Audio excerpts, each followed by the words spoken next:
कुछ समय पहले साउथ कोरिया में एक रिसर्च हुआ जिसमें पता चला कि ट्रांसजेंडर सामान्य लोगों के कंपैरिजन में ज़्यादा दिनों तक जीवित रहते हैं।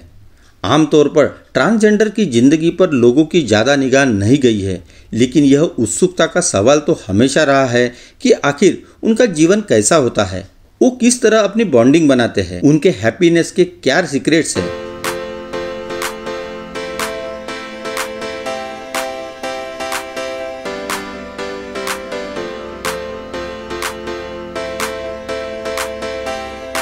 रिसर्चर्स ने कोरिया पेनिसुला में हंड्रेड्स ऑफ ईयर से रहने वाले ट्रांसजेंडर के लाइफ से जुड़े हाउस होल्ड डॉक्यूमेंट का स्टडी किया। इससे ये नतीजा निकला कि गेल्डिंग के कारण ट्रांसजेंडर ज़्यादा दिनों तक जिंदा रहते हैं। इस रिसर्च ने यह भी बताया कि दूसरे लोगों के कंपैरिजन में ट्रांसजेंडर करीब 20 ईयर्स ज़्यादा जीवित रहते हैं।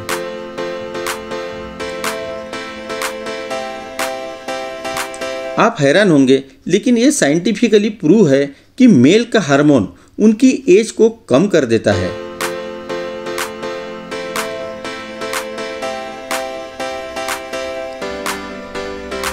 हर संस्कृति और सभ्यता में ट्रांसजेंडर का एक अहम रोल रहता है। वे कुछ विशेष काम करते हैं, जैसे हरम या जनन खाने की रखवाली करना ट्रांसजेंडर की खास जिम्मेदारी होती थी। हरम यानी वो जगह जहाँ शाही घराने की महिलाएं रहती थी। रिसर्चर्स के अनुसार अगर बचपन की शुरुआत में ही किड्स का टेस्टिकल्स काट दिया जाए तो उससे उनका डेवलपमेंट इंटरप्ट होता है और वे किड्स कभी भी पूरी तरह से मेल नहीं बन पाते।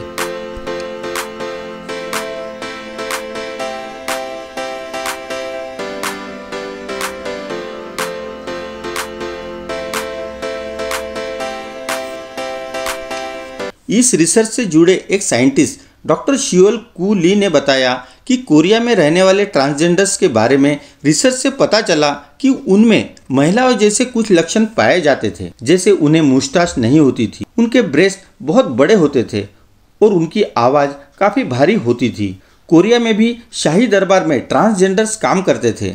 इंडिया में भी मुगलों के ज़माने से ट्रांसजेंडर्स को दरबार से लेकर रानी निवास तक नौकरियाँ दी जाती थी। उनका रोल भी खास होता था। लगभग सभी समाज में महिलाओं की उम्र पुरुषों के मुकाबले ज़्यादा होती थी। एक राय यह भी है कि ऐसे पुरुषों में पाए जाने वाले हार्मोन टेस्टोस्टेरॉन के कारण होता है।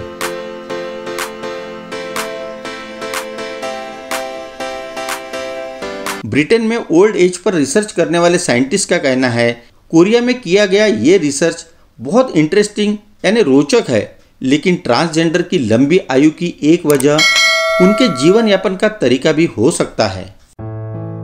चलो जल्द ही मिलते हैं नए वीडियो के साथ ग्लोबल इंसाइक्लोपीडिया में।